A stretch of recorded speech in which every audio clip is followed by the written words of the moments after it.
Você perguntou para onde o crente vai quando morre. Quando eu usar a palavra crente no que eu vou dizer a você, entenda que eu não estou falando de alguém que seja membro de uma religião protestante ou evangélica, mas eu estou simplesmente falando daquele que crê em Jesus como seu Salvador e Senhor.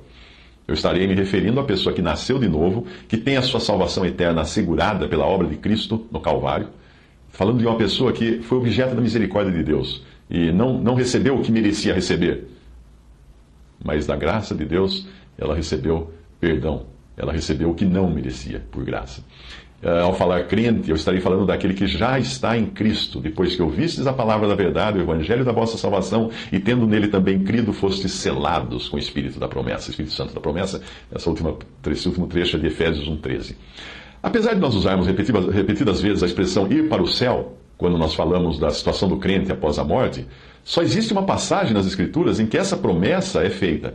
A passagem é o malfeitor na cruz, ao qual foi prometido o encontro com Cristo naquele mesmo dia no paraíso. Veja em Lucas 23, 43, e disse-lhe Jesus, em verdade te digo que hoje estarás comigo no paraíso. Algumas religiões tentam distorcer essa passagem, colocando uma vírgula depois da palavra hoje, para dizer que ela significa, em verdade te digo hoje, estarás comigo no paraíso. Como se hoje estivesse relacionado ao momento em que o Senhor dissesse aquilo, e não ao momento em que estariam juntos no paraíso.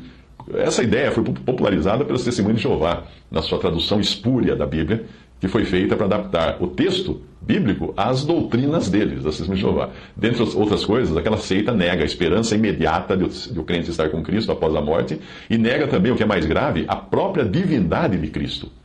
Paulo identifica o paraíso, na sua epístola aos Coríntios, como sendo o terceiro céu, 2 Coríntios 12, de 2 a 4. Conheço um homem em Cristo que há 14 anos, se no corpo não sei, se fora do corpo não sei, Deus o sabe, foi arrebatado ao terceiro céu. Foi arrebatado ao paraíso e ouviu palavras inefáveis que ao homem não é lícito falar. Terceiro céu é a esfera que está acima da atmosfera, onde voam as aves, que é o primeiro céu ou atmosfera, e que está acima do firmamento, onde estão os planetas e as estrelas, que é o segundo céu, identificado na Bíblia como firmamento. O terceiro céu é a esfera onde habitam os anjos e os salvos por Cristo. Acima de todos os céus, ou na luz inacessível, é onde Deus habita. É uma esfera completamente vedada ao homem. Apocalipse 6,14 diz, e o céu, aqui está falando do primeiro céu, ou atmosfera, retirou-se como um livro que se enrola, e todos os montes e ilhas foram removidos dos seus lugares. Daniel 12,3 diz, os que forem sábios, pois, resplandecerão como o fulgor do firmamento, que é o segundo céu. E os que a muitos ensinam a justiça, como as estrelas sempre eternamente. Efésios 4,10, aquele que desceu, falando de Jesus, aquele que desceu é também o mesmo que subiu acima de todos os céus, para cumprir todas as coisas. 1 Timóteo 6,16, aquele que tem, falando de Deus agora, aquele que tem só ele, a imortalidade e habita na luz inacessível, ou seja, acima de todos os céus, a quem nenhum dos homens viu, nem pode ver, ao qual seja a honra e poder sempre eterno. Muito bem, apesar de nós não termos explicitamente na Bíblia a expressão ir para o céu, nós temos muito claro que para o salvo sair desta vida significa estar com Cristo, o que é ainda melhor. Filipenses 1,23. Portanto, não é o lugar futuro que o crente almeja, mas a companhia de Jesus, algo que ele já desfruta aqui, apesar das barreiras criadas por este corpo ainda imperfeito, por nossa carne.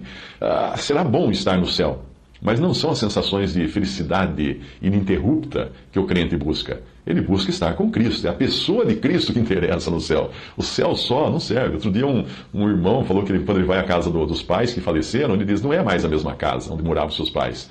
Porque eu ia ali e era gostoso ir ali. Mas agora não é mais a mesma casa. Ela está vazia. Meus pais não estão lá.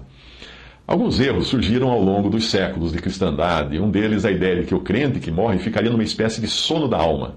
Isso é logo descartado pelo caso contado pelo Senhor a respeito do rico e de Lázaro. Exatamente, é um caso, porque a história do rico e de Lázaro não é uma parábola, como costumam ser as parábolas na Bíblia, que são identificadas logo no início por parábolas.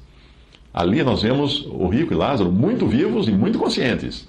A ideia que alguns também têm de que haverá uma destruição definitiva dos ímpios no final, também é descartada pelo que o Senhor diz acerca do bicho que nunca morre, numa passagem, ao mostrar que o ser humano ele nunca mais vai deixar de existir. A partir do dia em que nós somos gerados, nós passamos a ter uma alma imortal, um espírito, e seja o seu destino o céu ou o lago de fogo, nós nunca vamos deixar de existir.